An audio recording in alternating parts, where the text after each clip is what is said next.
নিশ্চয়ই বলবো তাদের যাদের যাদের গেছে তাদের জন্য তো নিশ্চয়ই আমার সহানুভূতি রয়েছে, কিন্তু দিদি যখন আছেন তখন দেখা যাক দিদি কিছু নিশ্চয়ই বার্তা দেবেন, দিদি নিশ্চয়ই কিছু বলবেন তাদের উদ্দেশ্যে।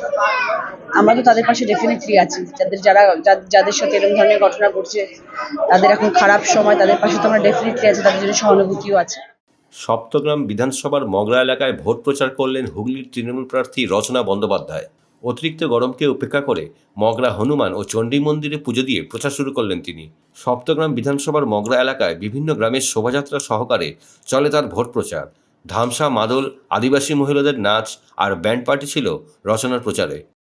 সবাইকে প্রথমত হনুমান জয়ন্তীর অনেক অনেক শুভেচ্ছা অভিনন্দন সবাইকে জানাচ্ছি।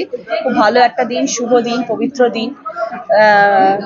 প্রথমে হনুমানজির মন্দিরে গেলাম, আর এখানে মা মঙ্গলচণ্ডীর মন্দিরে পুজো দিয়ে আজকে প্রচার শুরু করলাম। এখন গতকাল একটা হাইকোর্ট রায় দিয়েছে, মানে 26,000 শিক্ষার্থীদের প্যানেল বাতিল করে দিয়েছে, কি বলবেন? এখানে আজকে পুজোর দিন, শুভ দিন, এই দিন আজকে আমি কোনো পলিটিক্যাল কথা বলবো না।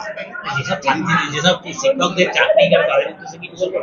নিশ্চয়ই বলবো তাদের যাদের গেছে তাদের জন্য তো নিশ্চয়ই আমার সহানুভূতি রয়েছে, কিন্তু দিদি যখন আছেন তখন দেখা যাক দিদি কিছু নিশ্চয়ই বার্তা দেবেন, দিদি নিশ্চয়ই কিছু বলবেন তাদের উদ্দেশ্যে।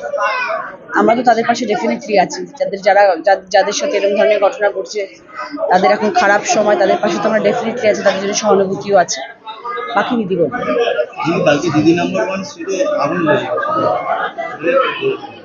খুব দুর্ভাগ্যজনক জিনিস। সব থেকে যেটা ভালো হয়েছে এটা হচ্ছে কেউ হতাহত হয়নি। আমার টিম, ওখানে ক্রু মেম্বার্স যারা ছিলেন, সারেগামাপা, দিদি নাম্বার ওয়ানের সব টিম তো একই, তাদের মধ্যে কারোর কোনো ক্ষতি হয়নি। আমাদের বাস দুটো পুড়ে গেছে, প্লাস আমাদের ক্যান্টিনটা পুরো পুড়ে গেছে, বিশাল ক্ষয়ক্ষতি, কিন্তু ঠাকুরের কৃপায় কোনো মানুষ হতাহত হয়নি, সেটা একটা জিনিস।